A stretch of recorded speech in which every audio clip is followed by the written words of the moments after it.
It's interesting to look back every year what we have done, the goals we have been trying to accomplish, the things we were trying to do throughout the year, and reflecting upon the whole journey and see how we have come to the end of another year, possibly to be disappointed in the things we haven't accomplished, you know? Even though we have done so much, we have made so much progression compared to the previous year. And even if there was like external factors like events that's going on right now, if you're paying attention to the news, things that's happening in the Europe, for example, and close friends that you know that are part of these countries that's like having these fighting that's going on, like these external factors, and then you have the internal factors in which you are now being emotionally attached to, because you somewhat feel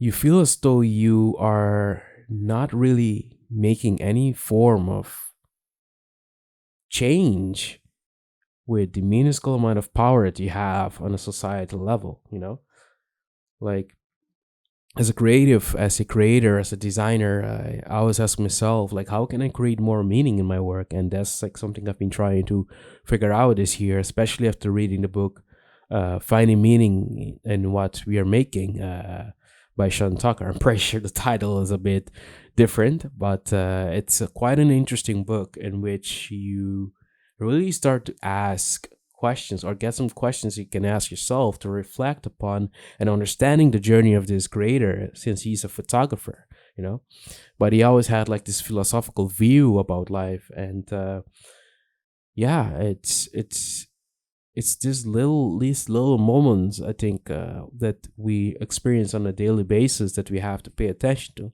Even though for me personally, I have had many little moments this year in which I'm really thankful for, from people that whom I'm probably not talking to anymore, or that we lost contact with one another after they moved back to their home country, especially exchange students in which I got to know this year.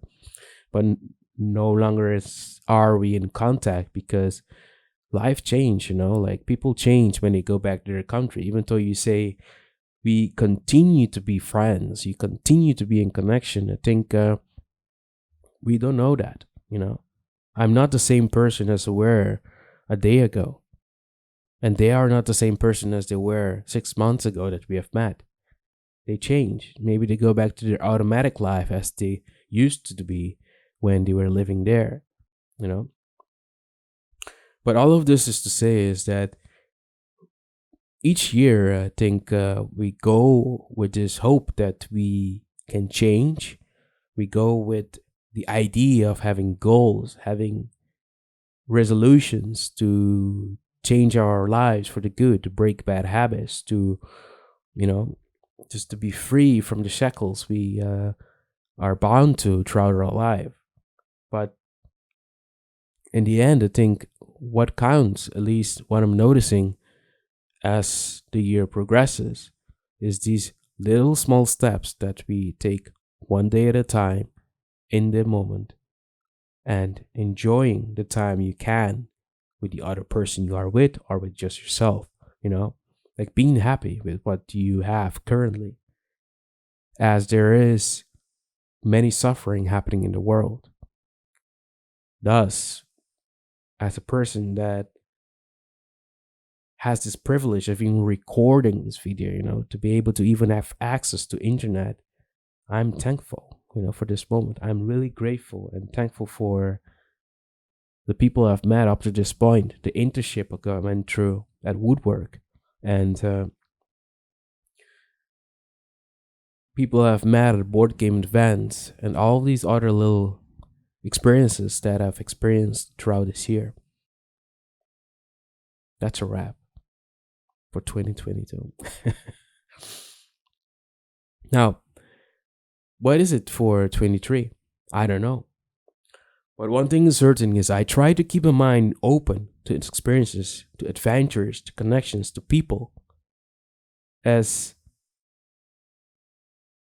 I think life in general comes in very on half like this it has like this very unexpected turns. Like I was just listening to a podcast today about like how we need to be more self-aware about ourselves. Probably you're familiar, Gary Vaynerchuk. I've been listening to him here and there throughout my life, especially after 2019, where I started getting into college to understand myself. And when I watched the episode today, it really struck me the humility and the empathy he has for people. Same with Jordan B. Peterson, you know.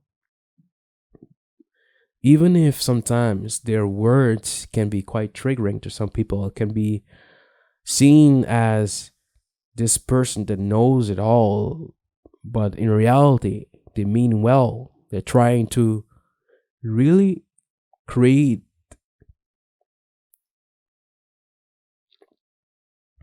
like to really plant this seed of allowing the individual to carry their own life, to be aware of their surrounding, to be aware of the character, to understand the truest self, to move forward.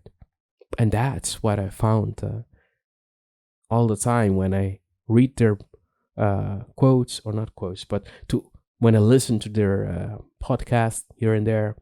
I even have Jordan B. Peterson's books, Beyond Order and the 12 Rules for Life as well. And this YouTube thing is one of those things. Like I've been wanting to get back to this for quite some time. I've been repeating every single video here and there that I want to get into it. And the reason why is due of documenting the process of me going through this thing called life as a creator, as a maker, as an artist, as a designer, as an illustrator, as an animator or motion designer, depending which direction I end up to. But these are the things that really, I think, will be interesting to document for people to see. You know, life is not really just a linear trajectory. Thus, over a 10 years period of time, you could see, even for yourself, treat as a journal to look back and find what are the key points in which your mental has switched, you know. So that's what we'll be aiming for 23, to give this YouTube thing a shot, document things I'm interested in. Maybe that's like reviewing a product, especially like tablets, or maybe that's about giving tutorials about certain things or reviewing new softwares. I don't know, but to really delve into this and see where it goes, you know. In the end, the worst that could happen is not starting, and we are our own worst enemies. And of course, the next step is to start paying more attention to mental health, because there's a lot of nuance in there, you know. We say we want to create, we want to move and document and all these other things, but we forget the vehicle. Well, hopefully the fireworks is not too loud, but we forget the vehicle in which guide us towards. Okay, let me wait for the fireworks. But just like the fireworks, this is exactly what I meant. You know, these little moments in which you just remember. Because there's only some moments of previous year that I remember because they were very touching, you know, this intimate experience. Thus, to continue having such moments, I think one needs to take care of the vehicle, their mental health, their physical, and their spiritual health. So, that's it. I hope you had a wonderful year, and that 23 will continue to be a wonderful year as well, in which you continue to discover who you are, as we all are on this quest to self-discovery, I think, to understand this thing called life better. Thank you for listening, and I shall see you in the next video. Goodbye.